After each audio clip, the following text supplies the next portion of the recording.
Geena Davis isn't just an acclaimed Academy Award-winning actress. She's a mother of three, an activist, and a published writer. But it's been a long time since we've heard from her. So what has she been up to? The early 1990s were good for Geena Davis. She co-starred in the feminist rallying cry Thelma and Louise and the crowd-pleasing hit A League of Their Own. There's no crying in baseball! In 1995, Davis starred as a pirate captain in the adventure swashbuckler Cutthroat Island. Despite Davis's star power, she couldn't keep the movie from being an epic disaster. It's a map to Cutthroat Island. The adventure movie reportedly grossed $10 million worldwide on a $100 million budget. The flop set the Guinness World Record as the largest box office loss ever. The film's production company Carolco Pictures already had a shaky bottom line before it funded the disastrous project. The company needed Cutthroat Island to win at the box office to stand a chance of survival. Cutthroat Island was inundated with production woes and endless rewrites, and the final product clearly suffered. Carolco filed for Chapter 11 bankruptcy following the disastrous box office performance. However, Davis insisted that the company's financial woes were not all the pirate movie's fault. She told The New Yorker, "I want to clear up that it did not bring down Carolco. It was already facing bankruptcy before we even started making the movie. The company was pretty much finished. This was its last production. We were doomed from the beginning, unfortunately." Way before it was common for movie stars to transition to television, Davis tried her hand at a family sitcom in 2000. On The Geena Davis Show, she played Teddy, a career-driven New York City party planner who becomes engaged to a father of two. Hey, look what I made. Wow. What is it?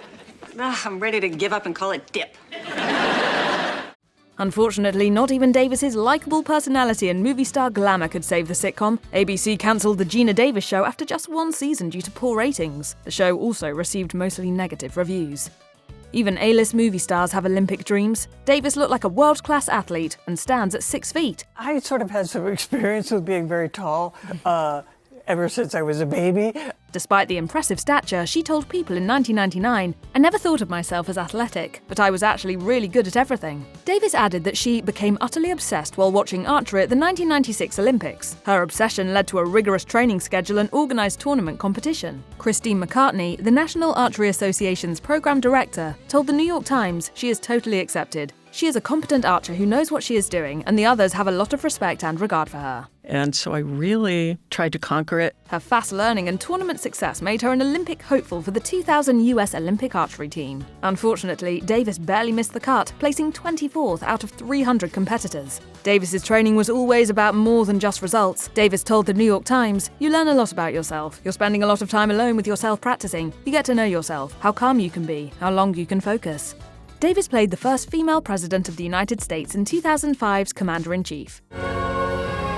I know I can do this. However, even with an impressive supporting cast that included Donald Sutherland, ABC cancelled the series after one season due to low ratings. Despite the show's early exit, it received solid reviews and nabbed Davis the 2006 Golden Globe for Best Actress in a Television Series Drama. Davis believed that Commander-in-Chief was not just another television show. She said during an interview with O, the Oprah magazine, "We know how powerful media images are. The show is entertainment, but seeing a woman in this role week after week makes people comfortable with the idea. That's when television is of its greatest service. The Oscar winner's character is more than just the president. She's also a mother." Davis added, "This show gives us a picture of a real woman with a somewhat rounded life. Some people have asked, why do you have to include a family? Well, every president during my lifetime has had children." It happens all too often that a female actor turns 40 and then can't find work anymore. Meanwhile, men of the same age do not run into such obstacles. Davis turned 40 years old in 1996, and despite her impressive resume, she became another starlet turned middle-aged actor who stopped getting offers. Davis told The New York Times in 2022, "Comically, at 40, it was like I drove off a cliff. I'd heard about this very early on, this concept that after 40, the roles dry up." Davis told the newspaper that after seeing actors like Sally Field continue to work after 40, she thought she would be spared from ageism as well. Davis also stated that some people thought she was not working because she had 3 kids in her 40s, but that was not the case. During an interview on the Allison Interviews podcast, Davis discussed Hollywood ageism. She told a revealing story about a male actor making a film who said that Davis was too old to play his love interest. Davis was 20 years younger than him at the time. The male stars of the movies want to seem to appear younger than they are. It's understandable that Davis's career may have slowed down a little in her 40s, considering her personal life was occupied by having a few kids. The actress has walked down the aisle 4 times, with her longest marriage being to plastic surgeon Reza Jerahi. The couple were married for over 20 years, divorcing in 2021. They also had a daughter in 2002 and welcomed twin sons in 2004. Davis had already turned 40 when she gave birth to her daughter. She said on ITV's Loose Women, I wanted to wait, hoping that I could still have kids, but I thought I'll be more evolved the longer I wait. She added that she was content with her decision. Davis's kids are adults now and have largely stayed out of the spotlight. The Oscar winner does not have public social media accounts either. In 2004, Davis launched the Geena Davis Institute on Gender in Media. The nonprofit's goal is to improve how women and minority groups are portrayed in film. Davis's welcome message on the website reads, I created this research institute 20 years ago because when I first saw kids' shows and movies through my toddler daughter's eyes, I was stunned by the lack of female characters and diversity. Back in 2004, only 11% of family films had female leads. Our latest data show we've reached gender parity for leads in family films and kids' TV in the US. The Tootsie star revealed in a published essay in Parade that she had this life-changing revelation while watching the Disney movie Mulan. Davis said that when her daughter was 5 years old, she wondered why the soldiers in the film threw Mulan out of the army because she was a girl. Davis said her daughter asked her why girls can't be in the army. Davis wrote in Parade, I realized in that moment that she would inevitably absorb the message that girls and women are less important to the world than men and boys. Recently, the Geena Davis Institute co-conducted a 2024 study on gender and age in the entertainment industry, questioning the portrayal of menopause in film.